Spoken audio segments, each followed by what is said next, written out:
অন্য এটা ভাল খবৰ আপোনালোকৰ মাজলৈ লৈ আহিছো APSC মেনেজমেন্ট অফিচাৰ ৰিক্ৰুটমেন্ট 2025 ৰ নটিফিকেশন আউট হৈছে এই পদৰ APSC management officer recruitment 2025 management অফিচাৰৰ বাবে এইটো পোষ্ট ওলাইছে আপোনালোকে পোষ্টৰ সংখ্যা হৈছে এটা ইয়াতে আপোনালোকৰ APSC management officer recruitment 2025 organisation নেমটো আপোনালোকৰ হৈছে Assam public service commission Assam public service commission ইয়াতে APSC ফালৰ পৰা পদটো মুকলি কৰা হৈছে ইয়াতে টোটেল অফ ভ্যাকেন্সি আপোনালোকৰ এটা পোষ্ট মুকলি কৰা হৈছে লাষ্ট ডেটটো আপোনালোকৰ 1/8/2025 ৰ ভিতৰত আপোনালোকে এই পদৰ বাবে এপ্লাই কৰিব পাৰিব ইয়াতে পোষ্ট নেমটো আপোনালোকৰ মেনেজমেন্ট অফিচাৰ পোষ্ট হয় মোড অফ এপ্লিকেশনটো আপোনালোকৰ অনলাইন যোগেদি হ'ব আসাম গভৰ্ণমেন্ট জব হয় ইয়াতে আপোনালোকৰ APSC ৱেবছাইটত গৈ পিনি আপোনালোকে এই পদৰ বাবে এপ্লাই কৰিব পাৰিব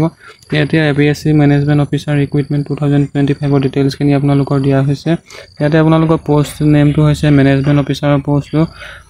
নাম্বাৰ অফ পোষ্টৰ সংখ্যা হৈছে এটা ইউআৰ ক্যান্ডিডেটৰ বাবে পোষ্ট ওলাইছে যেহেতু এটো ইউআৰ ক্যান্ডিডেটৰ বাবে পোষ্ট ওলাইছে সেইবাবে ইয়াতে সকলো ক্যান্ডিডেটে ফাইট কৰিব পাৰিব OBC MOBC ST বা PWD ক্যান্ডিডেট সকলো ক্যান্ডিডেটে এই পদৰ বাবে ফাইট কৰিব পাৰিব ইয়াতে আপোনালোকৰ ক্ৰাইটেৰিয়াটো দিয়া হৈছে এজ লিমিটটো আপোনালোকৰ 21 বছৰৰ পৰা 38 বছৰ পৰ্যন্ত ইয়াতে দিয়া হৈছে আৰু এজ ৰিলেক্সেশনটো আপোনালোকৰ ST সকলৰ বাবে 5 বছৰ দিয়া হৈছে আৰু SC সকলৰ বাবে 5 বছৰ দিয়া হৈছে আৰু OBC সকলৰ বাবে OBC ক্যান্ডিডেট সকলৰ বাবে 3 বছৰ এজ ৰিলেক্সেশন দিয়া হৈছে এডুকেশন কোৱালিফিকেশন ইয়াতে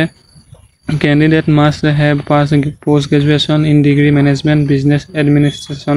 ইয়াতে আপোনালোকৰ বিজনেস বা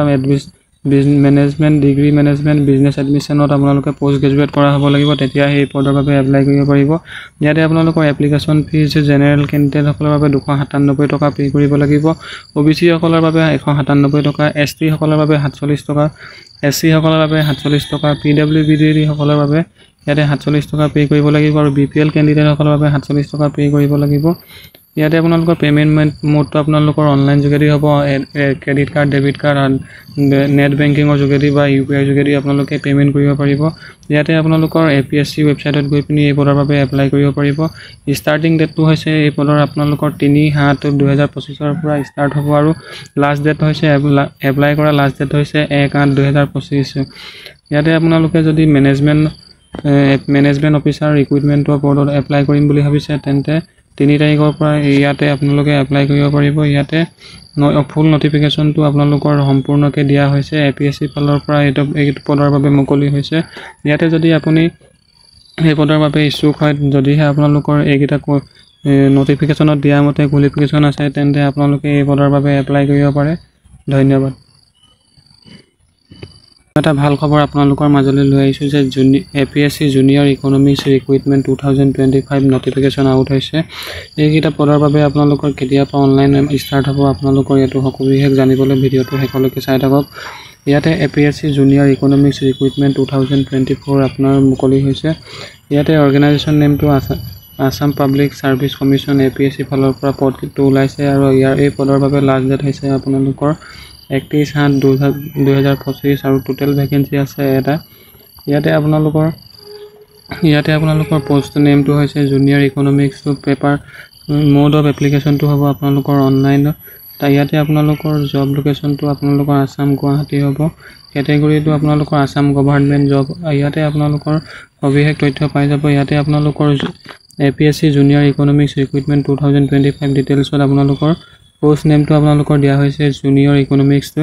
তাৰ পিছত আপোনালোকৰ ইয়াতে নাম্বাৰ অফ পোষ্টৰ সংখ্যা দিয়া হৈছে এটা ইয়াতে আনৰিজাৰ্ভৰ বাবে এটো ওলাইছে আপোনালোকে ST OBC বা PWD বাবে ইয়াতে সেপাৰেট হোৱা নাই আনৰিজাৰ্ভৰ বাবে কেৱল এটাই ওলাইছে ইয়াতে সকলো ক্যান্ডিডেটে ফাইট কৰিব পাৰিব ইয়াতে এলিজিবিলিটি ক্ৰাইটেৰিয়াটো আপোনালোকৰ ক্যান্ডিডেট আপোনালোকৰ APSC জুনিয়ৰ ইকনমিক্স ৰিক্ৰুটমেন্টৰ ফালৰ পৰা ইয়াতে মুকলি কৰা হৈছে ইয়াতে আপোনালোকৰ এপ্লিকেশন ফিজ কোৱালিফিকেশন সকলোখিনি দিয়া হৈছে ইয়াতে আপোনালোকৰ গ্ৰেজুৱেট হলে আপোনালোকে এই পদৰ বাবে এপ্লাই কৰিব পাৰিব ইয়াতে মিনিমাম এজটো আপোনালোকৰ 21 বছৰৰ পৰা 38 বছৰলৈকে দিয়া হৈছে ইয়াতে আপোনালোকৰ এজ ৰিলেক্সেশনো দিয়া হৈছে ST সকলৰ বাবে 5 বছৰ SC সকলৰ বাবে আপোনালোকৰ 5 বছৰ আৰু OBC সকলৰ বাবে 3 বছৰ এজ ৰিলেক্সেশন দিয়া হৈছে ইয়াতে আপোনালোকৰ education qualification graduate post graduation হ'ব লাগিব ইয়াতে আপোনালোকৰ ইকনমিক সাবজেক্টটো বা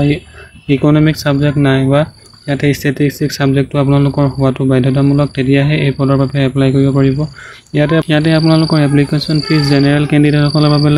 বাবে ইয়াতে 297 টকা পে' কৰিব লাগিব, OBC সকলৰ বাবে 197 টকা পে' কৰিব লাগিব। ST কেণ্ডিডেটৰ বাবে ইয়াতে আপোনালোকৰ ST কেণ্ডিডেটৰ বাবে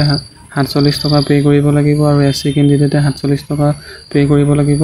PWBD কেণ্ডিডেটে আপোনালোকৰ ইয়াতে 47 টকা পে' কৰিব লাগিব আৰু BPL কেণ্ডিডেট হোল্ডাৰে আপোনালোকৰ ইয়াতে 47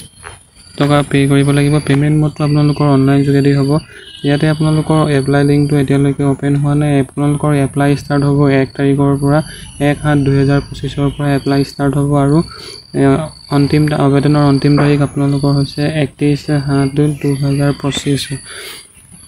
যদিহে আপোনালোকে এই পদৰ বাবে ইচ্ছুক হয় তেন্তে আপোনালোকে এই পদত এপ্লাই কৰিব পাৰে।